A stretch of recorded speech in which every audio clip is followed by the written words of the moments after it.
Hi Capricorn, Capricorn Rising and Capricorn Moon. This is your August 2016 forecast. Since the 22nd of July, the Sun has been in Leo in your 8th house, and it will stay there until the 23rd of August, when it moves into your 9th house. This means the first 3 weeks of the month, the focus is on 8th house concerns.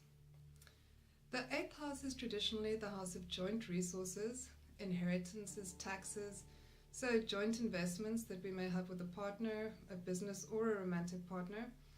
It's also traditionally considered the house of death, but since clearly literal death isn't usually the theme, it often refers to transformation, like a little death, as it were. The 8th house can bring compulsive behavior to the fore. So because of this, it produces a certain inward focus and intensity. This can make us review the roots of that compulsive behavior and look at what doesn't serve us. It's by overcoming the things that give us fear and anxiety of mind that we develop self-mastery. So this house has to do with that. It also has to do with power inequalities in relationships. Perhaps you'll find that you're controlling or dominating somebody else, or someone else is controlling and dominating you.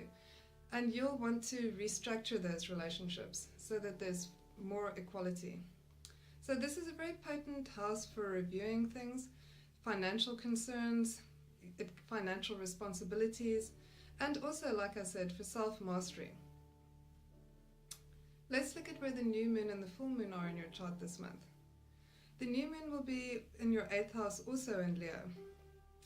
This highlights, like I said, financial obligations and duties. It can also show you wanting to take a different strategy in those areas. Perhaps you want to restructure your finances, consider what you're investing your resources in, where your joint resources are tied up. And so you'll want to have more control in these areas.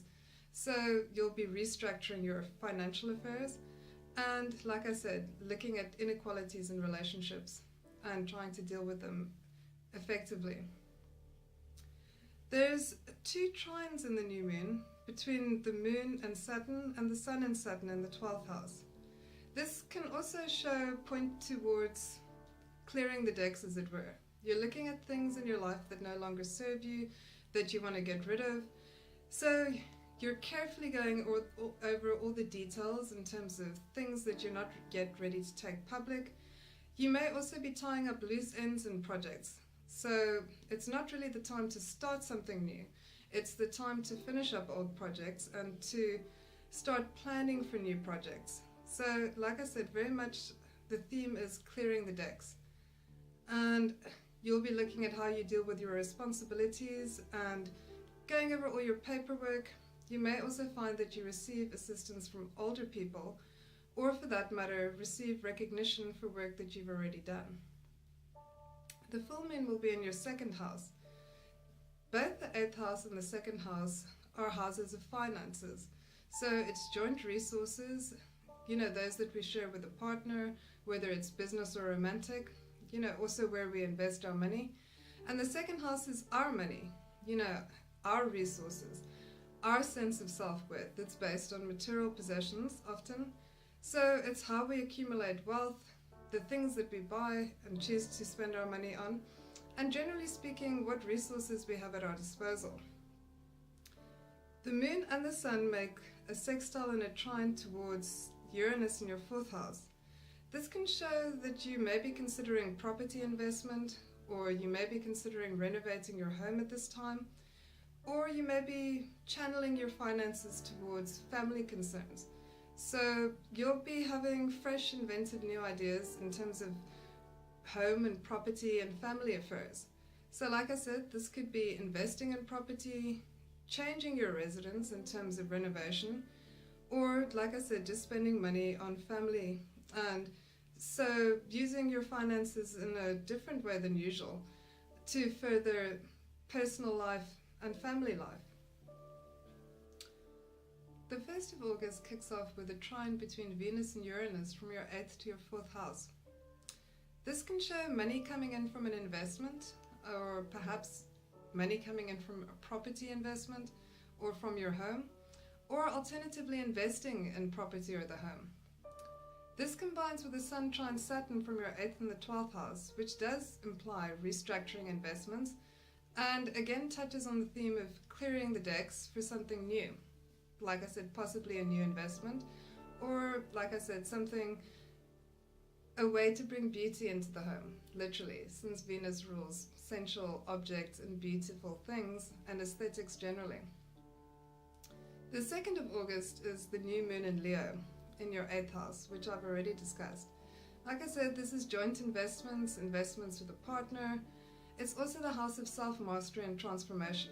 And the trines to Saturn echo that theme of tying up all loose ends with previous projects, attending to the needful, and planning very carefully and diligently for future projects. So Saturn in this house is behind the scenes. It's very strategic.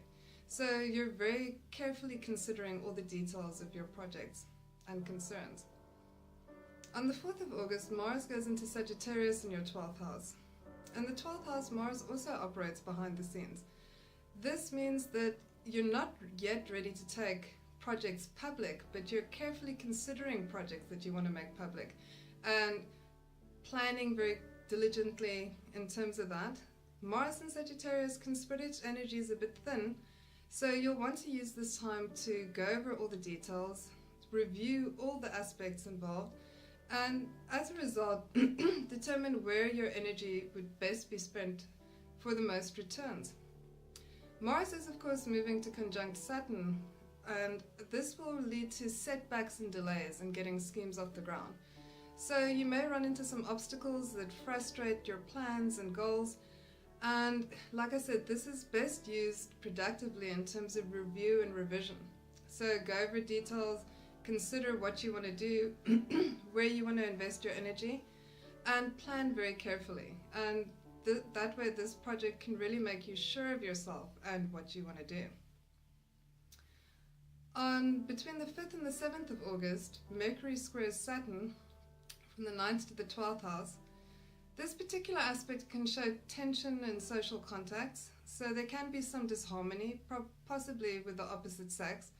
So there'll be some frustration, which can, if used productively again, lead to taking an initiative or like considering a change that you want to make. So it doesn't necessarily have to be a bad thing. Friction can often produce results after all. When things are going too well, we seldom take action. Between the 5th and the 7th of August, Mercury squares Saturn from the 9th to the 12th house. This aspect can have you feeling quite gloomy and pessimistic, but it's very good for research because the aspect is very potent in terms of concentration and focus. So although you may be feeling a bit disenchanted, use this aspect to go over difficult work or work that requires a lot of attention to detail. It may be best for you to work alone at this time. On the 7th of August, Mercury opposes Neptune from the 9th to the 3rd house. With this particular aspect, communication can take a hit. You may feel that someone is misrepresenting themselves, or perhaps not communicating very clearly, or perhaps you're the one that's not communicating very clearly. This could be around areas concerning travel, learning, but also day-to-day affairs. So you may be frustrated in your communications, not being able to get your point across, or very much confused by somebody else's communication. So if you can afford to, wait for the air to clear and don't make a decision while you're still feeling confused.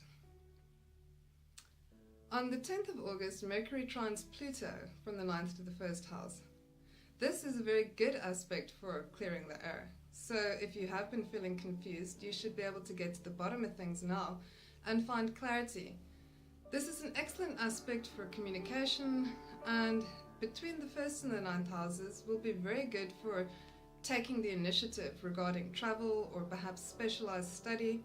So you'll really be able to get your ideas out there very eloquently, so potent for communication and speech, and very detailed communication. So like I said, this one will clear the air, as it were. Between the 12th and the 14th, Venus will square Saturn. This aspect can have one feeling a bit underappreciated, or you yourself will be withholding love, affection, or even finances. So you won't be feeling very generous in spirit today. Again, a good time to work alone and just blow off that steam. On the 14th of August, Venus opposes Neptune from the 9th to the 3rd house. This can show a lot of self-sacrifice and perhaps a bit of loss of idealism. You may feel like you're giving a lot of yourself, but you're not being appreciated. And like I said, so you may just feel a little bit hurt and as a result taken advantage of. So not a great day, but and you could also be feeling disillusioned in terms of romance and love. You can channel this energy through an escapist outlet and go and see a romantic movie or read a book with a similar theme. It can also, of course, show overindulgence, particularly with sweet foods or possibly alcohol, that leaves you feeling a little bit unwell. On the 16th of August, the Sun will trine Uranus from the 8th to the 4th house. Again, this aspect can show some insights regarding the home and investing in the home in particular. You may have property that's jointly owned by you or a partner, or you may be renting a space with somebody else, or you may just have your own property that you want to further invest in, and you'll have some ideas of how to do so with this aspect. On the 17th of August, Venus trines Pluto from the 1st to the 9th house. This is a fantastic aspect for travel, learning, and also for refining relationships. This aspect heightens artistic sensitivity, and because of the artistic dimension, it's very useful for refining relationships. So if you want to take a relationship to a deeper level, then this is the aspect to do so. You'll be feeling a lot more sensitive, a lot more intuitive, a lot more in touch with things than the other person. So very good for relating to other people, and with the houses involved, in this case the 1st and the 9th, very good for travel and learning and any experiences that will enhance your experience of the world or your horizons. So very good for any type of sensory experience. So if no travel or learning is involved, then just try something new. Have a new experience, have an adventure. This aspect will be great for that, and you'll certainly enjoy it. On the 18th of August is that full moon in Aquarius in the 2nd house. The 2nd house is your house of finances and resources. It's also the house of self-esteem.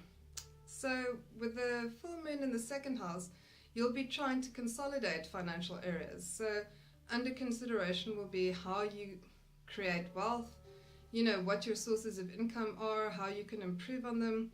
You'll be considering all the resources at your disposal. The new moon was in Leo, which was your personal needs, and the full moon is in Aquarius, so it's bringing the needs from your it's shifting the focus from your personal needs to collective needs. So very often this can involve a give and take with a partner. How do we give, how do we receive, and finding a balance between them. The new moon has aspects between the moon and Uranus in the 4th and the sun and Uranus in the 4th. So again, pulling it back to investing in the home and property concerns, or investing your resources towards your family. And you'll be considering ways to make your home life more stable and comfortable. On the 22nd of August, Mercury conjuncts Jupiter in the 9th house. This is a fantastic aspect for broad communication.